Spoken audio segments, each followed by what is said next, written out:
আমরা এটা একটা কমিটি গঠন প্রক্রিয়াধীন আছে এবং এর সঙ্গে এই যে এইসব যারা সংগঠন আছে তাদের প্রতিনিধিরাও থাকবে, ইঞ্জিনিয়ারদের অ্যাসোসিয়েশন, ডিপ্লোমা ইঞ্জিনিয়ারদের অ্যাসোসিয়েশন, অন্যান্য অ্যাসোসিয়েশনের প্রতিনিধিরা থাকবেন। তো এখানে ওই যে এটার একটা সূত্রপাত হয় প্রবলি ওই যে নেস্কোতে একটা ঘটনা ঘটছিল, তো সেটার বিরুদ্ধে কিন্তু অলরেডি ব্যবস্থা নেওয়া হয়েছে এবং ওই শাস্তিমূলক ব্যবস্থা প্রক্রিয়াধীন আছে এবং শাস্তিমূলকভাবে প্রাথমিকভাবে বদলি করা হয়েছে। তো আমরা এই কমিটিটা গঠন হয়ে যাওয়ার পরে শীঘ্রই আমরা বসবো। না আগে সেটাই না, কমিটির হচ্ছে কি এখানে হচ্ছে কি আপা বলেন, এটা হচ্ছে দাবিটা দুই দিক থেকে দুই রকম। বিএসসি ইঞ্জিনিয়ারদের দাবি একজন, গ্র্যাজুয়েট ইঞ্জিনিয়ারদের দাবি একজন, আর ডিপ্লোমা ইঞ্জিনিয়ারদের দাবি ভিন্ন। তো আমরা তো হচ্ছে কি সব পক্ষকে শুনে তারপরে আমরা একটা যেটা ন্যায্য যে সমাধান সে সমাধান করব।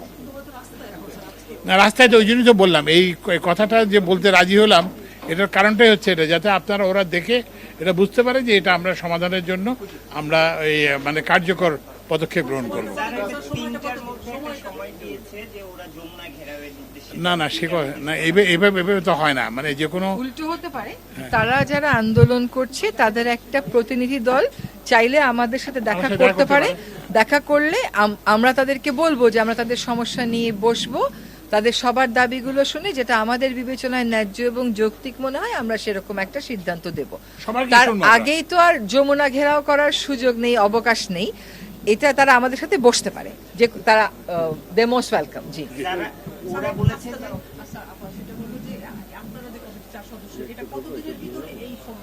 না, এটা তো নোটিফিকেশন হয় না, আজকে হয়ে যাবে। বার্তাটা হচ্ছে যে আপনারা ইয়েতে ফিরে যান, নিজ শিক্ষা প্রতিষ্ঠানে তারা যাতে ফিরে যায়। কারণ আমরা তো দেখতেছি সরকারের উপদেষ্টাদের নিয়ে একটা এবং তাদের প্রতিনিধিদের নিয়েও তো আমরা একটা কমিটি করতেছি। হিরন আরও মিনারেল ওয়াটার মাত্র 50 পয়সায় প্রতি লিটার। আমরা সবকিছু শুনে একটা সিদ্ধান্ত নেব। এই হ্যাঁ, এটা উপদেষ্টা 4 জন ছাড়াও এই যে যারা আছেন ডিগ্রি ইঞ্জিনিয়ারদের প্রতিনিধি, ডিপ্লোমা ইঞ্জিনিয়ারদের প্রতিনিধি, সবার প্রতিনিধির সমন্বয়ে আমরা আলাপ করে আমরা সিদ্ধান্ত নিব।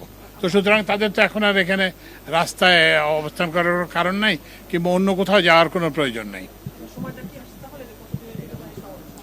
না না, সমাধান শুনে তো যত দ্রুত সম্ভব আমরা আজকে নোটিফিকেশনটা হয়ে গেলে ইমিডিয়েটলি বসে পড়বো, হয়তো কালই বসে পড়বো।